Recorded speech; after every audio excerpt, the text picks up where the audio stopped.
Hey guys, in this video I'll be going over the startup for the Mirage F1CE. Before I get started, I just want to say something real quick. In DCS, there's 4 versions of the Mirage F1. There's the BE, the CE, the EE, and the M. This tutorial series is for the CE. If you notice that your cockpit looks a little bit different than mine, most likely you're in a different version. You don't have to go and buy another version. When you buy the Mirage F1 for DCS, it comes with all 4 versions. So just to mention it one more time, this tutorial series is for the CE. Alright, so let's get started. First, you gotta close the canopy. So there's 2 ways you can do this. The first way is you can hold left control on your keyboard and click C, and that will close it. The second way is that you can look up and click on this handle here with your mouse, and that will also close it. Once you close it, you got to lock it, so you click on this red lever here. So now you have to turn the battery on. You look on the bottom right of your plane and you flip up this switch here that says battery. Next, you got to turn on the audio warning system. When you turn on the audio warning system, it's going to make a beeping noise. So when you hear that beeping noise, you can cancel it by clicking this bright button here. So let's go ahead and turn it on. Come down here back near where the battery switch was, and you see this switch that says avert son, so you flip it up.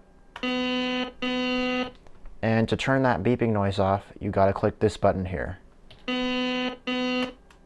Next, you gotta turn on the fuel. On the left side of the plane here, you click on this red cover to turn the fuel on. Then you have to turn on the fuel pumps. There's 2 fuel pumps, and it's these 2 switches here, so you flip them both to the left. Then you have to turn on the igniter. The igniter is kind of like the spark plug of the engine. It's for starting the engine up. There's 2 igniters in the plane, so you have to choose which one you want to use. You choose it with this red switch here. By default, it's in the middle, and that will be for the right igniter. And if you left click on it, that will put it to the left for the left igniter.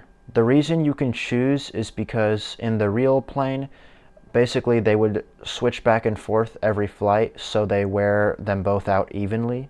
In DCS, it doesn't really matter, so I just leave it to the middle as default for the right igniter. Next, you need to turn on the starter pump. The starter pump is this switch here.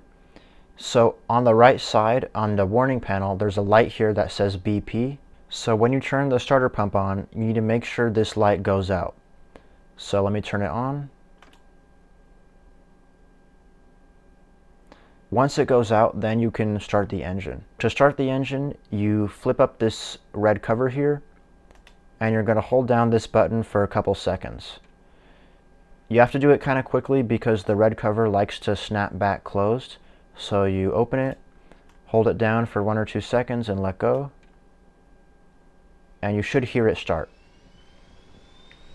Once the RPM starts moving, you're going to wait for this needle to get to 300, and once it gets to 300, you're going to click the throttle to put it into the idle position. So there's 300, so I'm going to click it, and now you just wait for it to start up. So once the RPM stabilizes, that means it's started up. Now the engine is on, and all we have to do is just turn on the rest of the systems. First, you want to come over here near where the battery is, and you want to go to this switch here. It's kind of hard to see, but it's this switch right here on the end, and you want to left click it and then let go, and this light here should go out. Also, there's going to be these 2 lights here. For me, they're off, but right here it says TR1 and TR2. Sometimes those lights are on. If those lights are on, you can turn them off by clicking this red button here. Alright, so now we need to reset the servos. On the left, you click this button here, and you'll notice that a bunch of these lights are going to go out. So let me go ahead and click it. And you can see a ton of those lights went out. So basically that kind of resets the flight control system. Next, you need to power on the standby horizon. The standby horizon is the little horizon right here, so you need to power it on. Come down near where the battery switch is, and flip up this switch that says horizon sec. Next, you need to align the navigation system. On the right side, there's a switch right here that is on A, so you need to right click it once to GM. There's going to be this light here. It's kind of hard to see what it says because it's really bright, but it says cap. Once that light goes out, that means the navigation system is aligned. So it should take 1 to 2 minutes. Next, you need to go back to where that switch was, and right next to it, you need to flip up this switch right here. This is the emergency gyromagnetic compass. As far as I understand, this is some kind of backup gyroscope in the plane. I'm not sure exactly how it works, but the manual says you need to have it on. Next, you need to uncage the standby horizon. So go back to this small horizon here and use your mouse scroll to align these white bars into the middle. That red flag that was there should go away. If the red flag doesn't go away, even when you use your mouse scroll, double check that it's powered on with this switch here. If it's powered on and if you uncaged it and the red flag is still there, just wait a little bit, and after a couple seconds the red flag should go away. Next, you need to turn on the electro pump. So come off to the right side here and flip up this switch that says electro pump. That turns on a pump for the hydraulic system. Then you need to turn on this switch that says Anemo. This is for the pitot tube heater. Then you need to turn on your HUD. There's this switch here, you right click it once and you can see the HUD is on now. Then you need to turn on the fuel dipper. So right next to the HUD switch, you turn on this switch here. So what that basically does is that makes it where whenever you shoot a missile, it will decrease the engine power for a second, and that is to make sure the engine doesn't take in any smoke from the missile.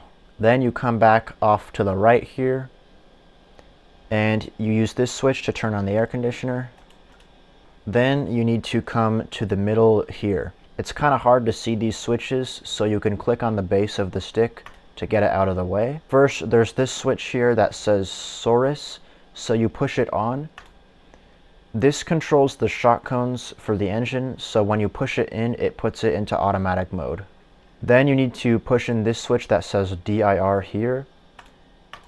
That puts the nose wheel steering into high gain mode, so it basically makes the nose wheel more sensitive, so it's easier to turn. Then you come down here and you put the IFF panel into standby by right-clicking this once. And you can click down here near this panel to bring your stick back. And the last thing to do is to arm the ejection seat. So you can see this little red flag here. You basically hover your mouse over this little spot right here and you should see that little green circle show up. So you scroll up on the mouse wheel until the red flag goes away, and now the ejection seat is armed. If you want to disarm the ejection seat, you put your mouse back in that same spot and you just scroll down, and then the flag will come back. That was the startup for the Mirage F1CE. Thanks for checking out this video, and I'll see you later.